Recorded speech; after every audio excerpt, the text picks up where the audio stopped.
Next up, the gentleman from New York's 15th Congressional District, Congressman Ritchie Torres, a Democrat who is always really interesting compared to some members of Congress. Congressman, welcome back. Thank you. First time on this program, but welcome you back to one of my platforms and grateful to you for making time. Of course.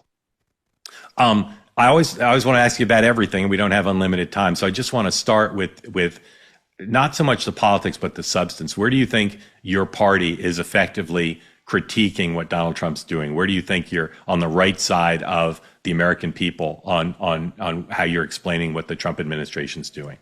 Well, it could be the case that our success has more to do with Donald Trump's weakness than with our strength. But, Donald Trump won largely on the strength of his credibility on the economy. I feel like the economy was the main reason we lost in 2024. And his tariff policy has become so unpopular that it's all but eroded his advantage on the issue of the economy. So, I suspect we're well positioned to win back the House in 2026 because of Donald Trump's loss of credibility on the economy. But I feel like we have to tread carefully.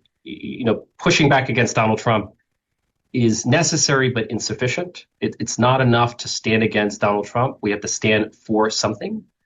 We have to put forward an affirmative vision that inspires the country, that moves the country forward. And so that's where we're lacking. Newt Gingrich in the 1990s had a contract with America. Maybe we should have our own contract with America. If Donald Trump has Project 2025, we should have Project 2029. I feel like we need a greater clarity of vision.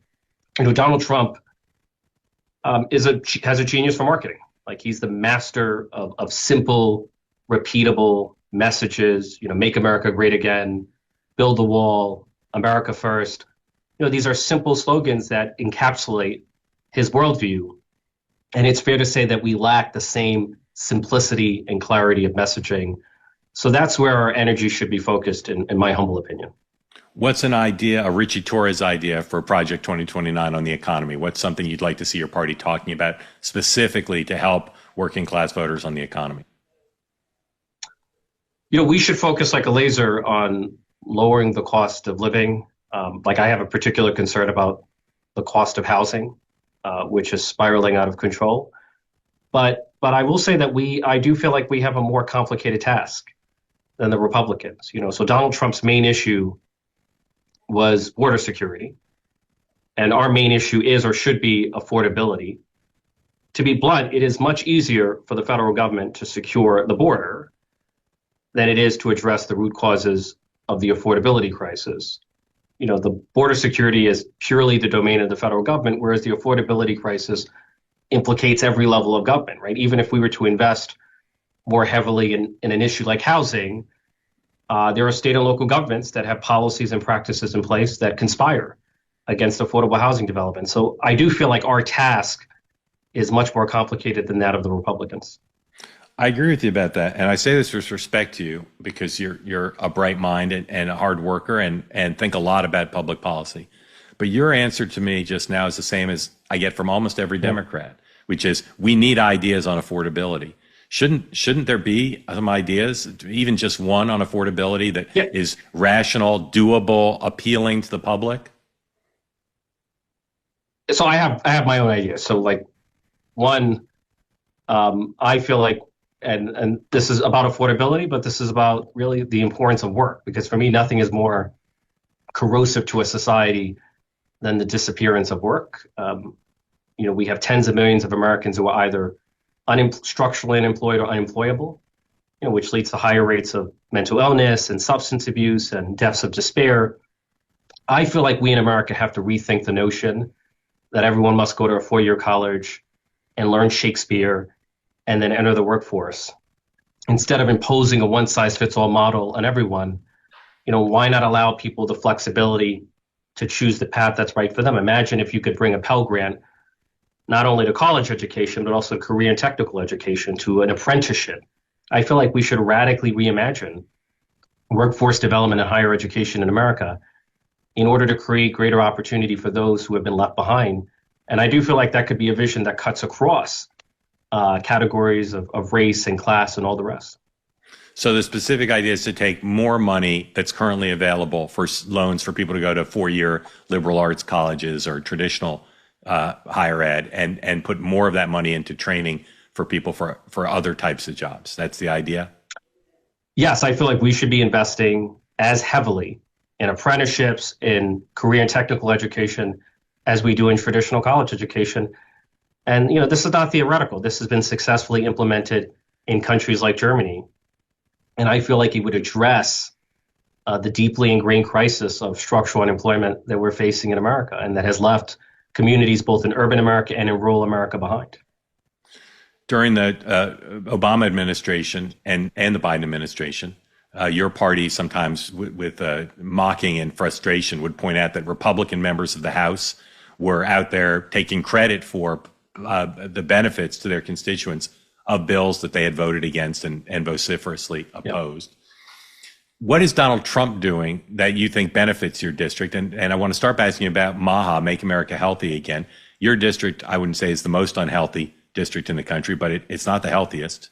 Lots of statistics that show that people there could use a more healthier way of life. So are you piggybacking off of Make America Healthy Again and trying to help educate your constituents about how to live healthier lives, eat better food, exercise more, et cetera? I'm certainly in favor of promoting, public health. I have a district that has one of the highest rates of diabetes and obesity, and there should be a bipartisan, bicameral commitment to improving public health outcomes. Obviously, I feel the Trump administration has been largely a catastrophe for my district, particularly on Medicaid. There's no district that has a greater stake in Medicaid than mine. But you asked me any benefits. I'll be honest. The reconciliation bill does contain some favorable affordable housing provisions. So it bolsters the low-income housing tax credit by 12.5%. It lowers the bond financing test from 50% to 30%. These are highly technical changes, but it's projected to create about 500,000 units over the course of 10 years. So that's a benefit. Yeah. But that benefit is far outweighed by the savage cuts that are made to the social safety net, particularly Medicaid and SNAP. If the president or his chief of staff, Susie Wiles, called you and said, we see you as a reasonable person who cares more about your constituents and public policy than about politics, we'd like to work with you on something, but it's got to be something that we believe in. We don't want to sacrifice. What's something you and the president could work together on, either a piece of legislation or public education? What's something where you truly believe you've got a shared vision and agenda? Domestic policy, not foreign policy.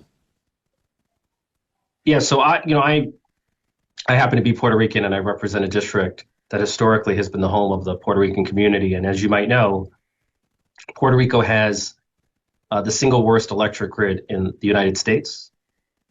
It was so poorly managed for so long that 16,000 miles of vegetation was allowed to grow under transmission lines.